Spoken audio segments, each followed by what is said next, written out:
Last মিনিটে গুরুত্বপূর্ণ প্রশ্ন, নবম শ্রেণী ইতিহাস সিসি প্রশ্নপত্র সংস্থার প্রশ্নপত্র আমরা তুলে ধরেছি। ফরাসি বিপ্লবের সময় ফ্রান্সের রাজা কে ছিলেন? ওয়েলথ অফ নেশন কার লেখা? ফরাসি বিপ্লবের তিনটি আদর্শ, সাম্যমৈত্রী, স্বাধীনতা। ফরাসি বিপ্লবের জনক বলা হয় রুশোকে।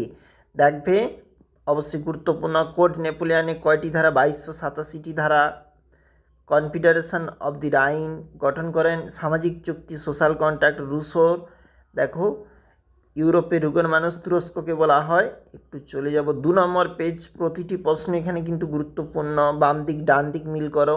মন্তেস্কু পার্সিয়ান লেটার্স, ভলতেয়ার লেতর ফিলোজফিক এবং নেপোলিয়ান কনসাল।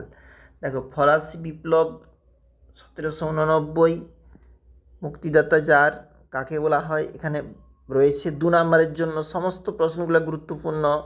লেতোদ্দা কেসে হচ্ছে গ্রেপ্তারি পরোয়ানা, স্পেনীয় ক্ষত পোড়ামাটির নীতি, রাশিয়া আক্রমণের সেই ঘটনাটা, এবং ট্রাফালগারের যুদ্ধে কাদের মধ্যে হয়েছিল।